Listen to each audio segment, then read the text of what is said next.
Lihat tanaman-tanaman tabulampot ini.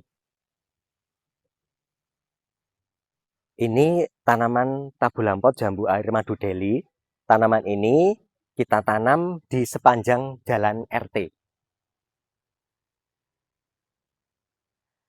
Walaupun di dalam tabulampot, kita lihat sendiri ya, ini tanaman dengan besar seperti ini, sekitar umur 6 bulan ini udah mulai berbunga.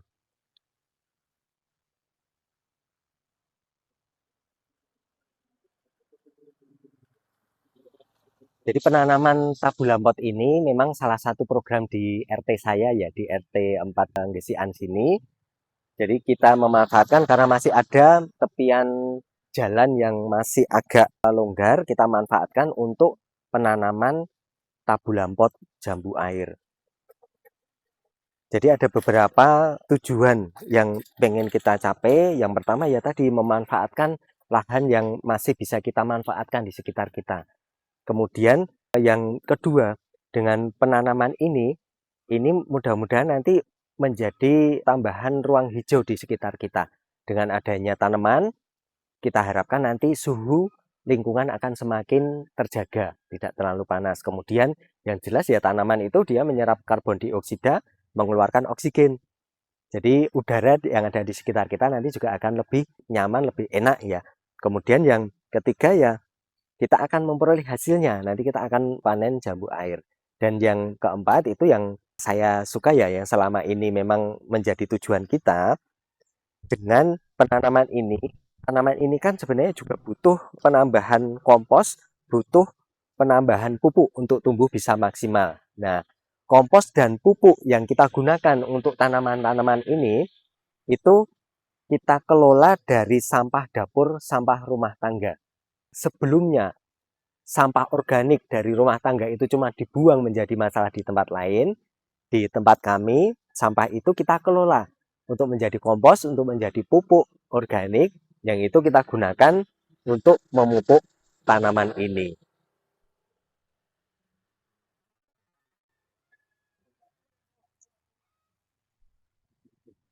Selain itu, karena tanaman ini memang program RT ya, jadi untuk perawatannya itu juga kita lakukan bersama-sama.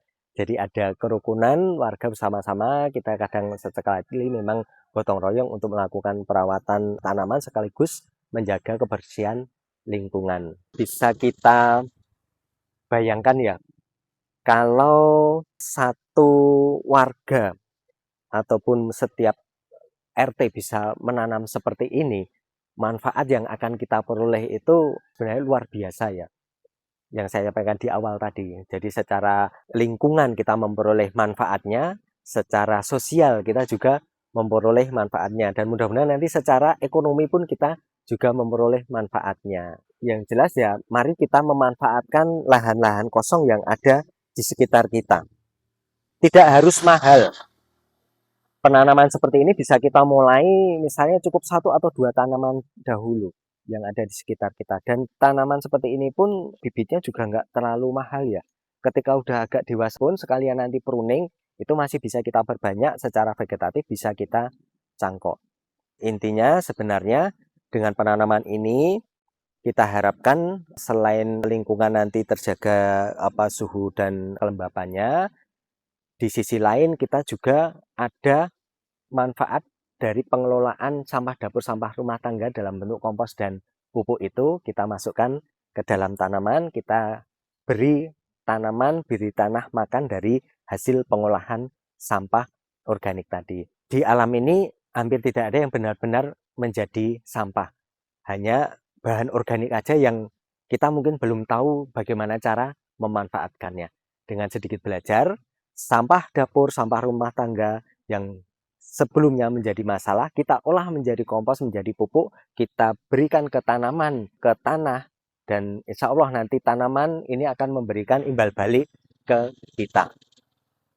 Itu dulu yang bisa saya sampaikan di video kali ini. Saya Sansu, terima kasih.